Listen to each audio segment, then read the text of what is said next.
Saigyo is he's likes to travel. He's a Buddhist, and he's like solitary, and he loves nature, and he likes beauty. And what are the reasons we like Saigyo? He's just a good poet, huh? Beautiful person. Hmm? The person. Oh, you like the person behind the poems. Yeah, he's a good person. He has friends. He writes some poetry. He used to be from the capital. Mm. Yeah, there's many reasons. Not for all those reasons. What? Not he's a good person not because of all the reasons you put, because of his sensitivity. His sensitivity. Well, yeah, he's sensitive. Anyways, we're reading from part 22 of the last few poems. So the poems from the Kikikakishi. They are poems in a light vein, so they're. It says, my love was real, yet treated as a joke. In that long ago childhood, how I felt it. Saigyo is apparently recalling some childhood infatuation that was dismissed lightly by the other party. My love was real, yet treated as a joke. In that long ago childhood, how I felt it.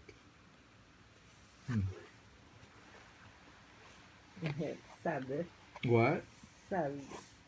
He's not sad, he's not serious. He took it seriously.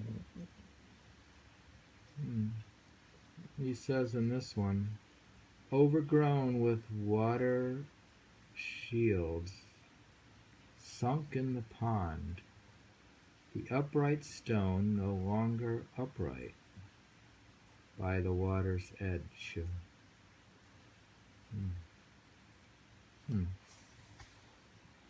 The upright stone no longer upright presumably conveys some kind of allegorical meaning. Some sort of upright. Overgrown with water shields, sunk in the pond, the upright stone no longer upright by the water's edge. Can contain the water. What's an upright stone, though? Is that an upright person, or something that holds the water? Something that's been moved? Don't know exactly. Even the water overflows.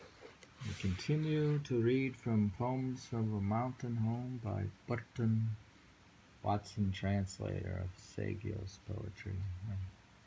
There he is.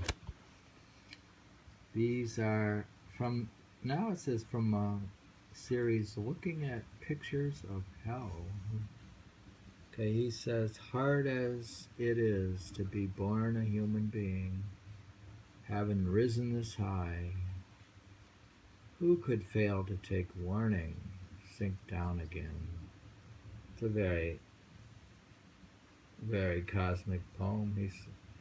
He recognizes the fact being born human being is a high state.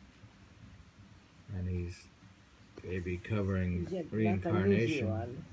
Not an easy one to get. He says, ordinary unenlightened beings are believed to be subject to rebirth in one of 6 realms, which in ascending order are those of hell, hungry spirits, animals, asuras, human beings, and heavenly beings. The deeds one has done in previous lives determine which realm one will be reborn in. The human realm, being next to the highest, is difficult to be born in. But in it one may hear the teachings of Buddhism and learn not to commit the kind of evil deeds that will condemn one to rebirth in the lower realms.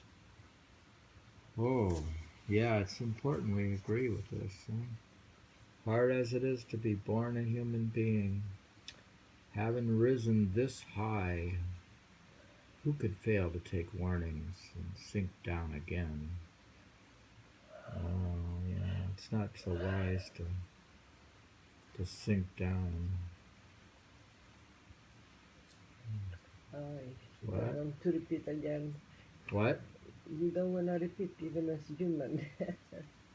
You don't want to repeat even human, but human's pretty high.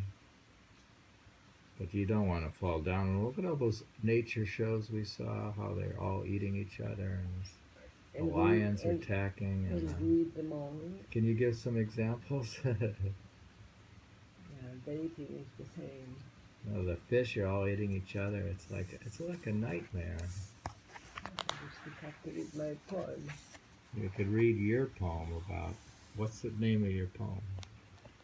Eating frenzy. Eating Frenzy. So we could read Heracula's poem, Eating Frenzy. Yeah, when would be published? Decide if you want to decide if you want to reincarnate and enter into an eating frenzy. I would not want to reincarnate. That's why I'm studying Buddhism and studying Saigyo and meditating and You're studying everybody. studying everybody, basically. And it's best to break the wheel of reincarnation now, not after death. I was just thinking, how do you reach the... how come the Lord Mara, how come I haven't met the armies of the angel of death, like Buddha did? Where's his army? That's supposed to be broken forever. Anyways, let's just go on here. Looking at the pictures of hell. Did I hear you ask what the fires of hell are burning for? They burn away evil, and the firewood is you. Oh. Did I hear you ask what the fires of hell are burning for? Alright, don't read twice. Read it, please. They burn away evil, and the firewood is you. So, well, basically, that's it for the book. Here we have these are all the books in Columbia's Asia. See, Columbia has a pretty good Asian studies thing. Columbia. We're in New York City on a rainy day, and we're not listening to Sunday morning Baroque, but we're reading Saigyo. And we missed... Are we missing vegetarian cooking class? Because of the rain? Oh, yeah. Are we going to cook at home? Well, we're reading from Saigyo, Only the Moon High in the Sky as an Empty Reminder. But if, looking at it, we just remember our two hearts may meet. And Burton Watson is the translator. What else we say about this? I'll get the final pictures.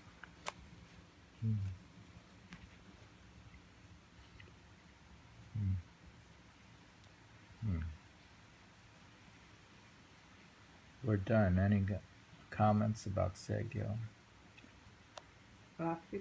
Saigyo was the was the 12th century, and he was admired by Basho. Basho oftentimes would follow and read his poems and follow up to the locations that Saigyo had traveled to. He would go in his narrow road to the deep north. He would refer to some of Saigyo's poems. Of course, we like Basho a lot. We'll probably read more of Basho. In my mental space, he's close to Socrates. Saigyo's close to Socrates. Well, he's a wise guy. Lovely. Lovely. He's a nice, wise guy.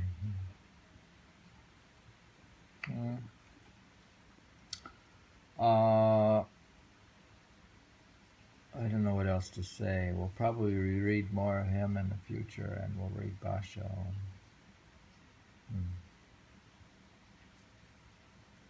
And when are we going to Japan? And the rain. Are we in Japan now? Yeah, it feels like we are in a hut, in Basio's hut. We're in The Basho's woods hut. with the rain outside the hut. We could go Just into. with Basio. We could go to the Adirondacks into a cabin, let's say. We could wait for a rainy day, and then we could take Saigyo's book with us and read his poetry in a hut in the Adirondacks. So you close eyes, you are everybody you want to be. Well, we could go to Japan and do it. Sit in the hot spring. Oh, well, I think we're happy with what we got. All right. We finished reading Saigyo's Poems of a Mountain Hut, translated Burton Watson. Watsonians.